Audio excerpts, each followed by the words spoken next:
अब ये युवाओं की बात यह है कि श्रमजीवी और बुद्धिजीवी ये जो दो शब्द डाल दिए गए यह युवाओं की हत्या का मुख्य कारण है। और श्रमजीवी के प्रति हीन बुद्धि उत्पन्न कर दी गई, बुद्धिजीवी के प्रति महत्वपूर्ण बुद्धि उत्पन्न कर दी गई। अब इंटर पास हो तो, हाई स्कूल पास हो तो, इंटर फेल हो तो, हाई स्कूल फेल हो तो कोई भी युवक हल चलाना तो पसंद नहीं करेगा, मजदूरी करना तो पसंद नहीं करेगा। उसकी इच्छा बहुत ऊंची हो गई, इंजीनियर बनूं, डॉक्टर बनूं, पायलट बनूं या कम से कम मुख्यमंत्री बन जाऊं। राजनेता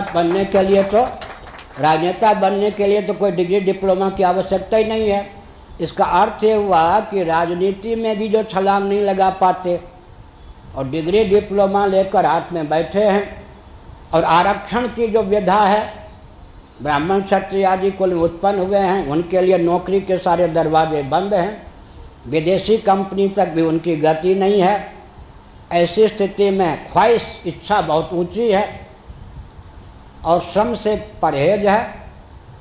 मैंने देखा है, दिल्ली का मैं विद्यार्थी रहा हूँ, फुटपाथ पर पंजाबी 200 रुपये की सामग्री, बैगन, आलू, मूली लेकर बैठते थे।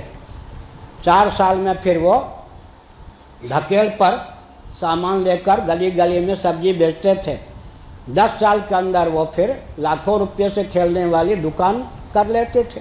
यहाँ से पंजाबियों को मैंने देखा है, सिंधियों को आगे बढ़ते हुए। आज का युवक तो ये नहीं कर सकता, जहाँ तक उसको बस चले। इच्छा बहुत ऊंची है, श्रम के प्रति अरुचि है और दुर्व्यसन का भी शिकार हो चुका है। समझ गए ना? एक दिल के टुकड़े 1000 हुए, कोई यहाँ गिरा, कोई वहाँ गिरा। आत्महत्या में ये भी एक हेतु है। समझ गए ना? मर्यादित ढंग से विवाह करने की प्रथा तोड़ दी गई, वो भी आत्महत्या में हेतु है। ऊंची छलांग लगाने में समर्थता न होना भी आत्महत्या में हेतु है। श्रम के प्रति अरुचि भी आत्महत्या में हेतु है। सामान्य व्यक्ति भी यदि चार्टर्ड अकाउंटेंट के जेब नहीं भरता है, वो भी 4-4 सामान्य व्यक्ति भी अगर 4-4 आश्रम के महंत मंडलेश्वर भी 2-2, 3-3, 4-4 चार्टर्ड अकाउंटेंट के जेब नहीं भरते हैं तो जेल में चले जाएंगे। उनकी कमाई वैध होने पर भी अवैध सिद्ध हो जाएगी। अरबों से खेलने वाले भी अगर चार्टर्ड अकाउंटेंट और नेताओं से गठबंधन किए हुए हैं, चुनाव के अवसर पर करोड़ों दे देते हैं, खरबों से खेलने का माल प्रशस्त होता है।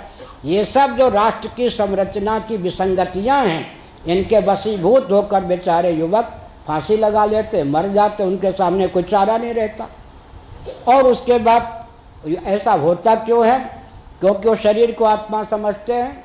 वो समझते हैं कि मर गया तो जीवन की लीला हमेशा के लिए समाप्त हो गई। अगर उनको मालूम पड़ता कि आत्महत्या पाप है, यहाँ के कष्ट को झेलने में समर्थ न होने के कारण मैं आत्महत्या कर रहा हूँ, लेकिन फिर इस पाप का फल हमको दूसरे शरीर से भोगना पड़ेगा, तो सत्संग का बल नहीं, स्वाध्याय का बल नहीं। समझ गए? शरीर को आत्मा मानते हैं, इच्छा बहुत प्रबल है, श्रम के प्रति अरुचि है। विवाह आदि की प्रथा जो चल रही है वो भी बहुत दिशाहीन है। देश को स्वतंत्रता के बाद जिस अव्यवस्थित ढंग से ढाला गया है, कौन कब आत्महत्या न कर ले यह कह पाना कठिन। समाज को, राष्ट्र को स्वतंत्र भारत के राजनेताओं ने विदेशी षड्यंत्र का शिकार होकर इस ढंग से ढाल दिया है कि कौन आत्महत्या करने से बचा रहकर भी प्रतिक्षण अपने आप को जलता हुआ, मरता हुआ न देखे, या मस्तिष्क का संतुलन बिगाड़ देने पर कब आत्महत्या न कर ले। समझ गए? बहुत विकट परिस्थिति उत्पन्न कर दी गई है स्वतंत्र भारत में, उसको समझने की आवश्यकता है। उत्तर यही है, जब तक सनातन विधा के अनुसार व्यक्ति और समाज की संरचना का प्रकल्प क्रियान्वित नहीं होगा, तब तक इस प्रकार की विसंगतियां बनी रहेंगी।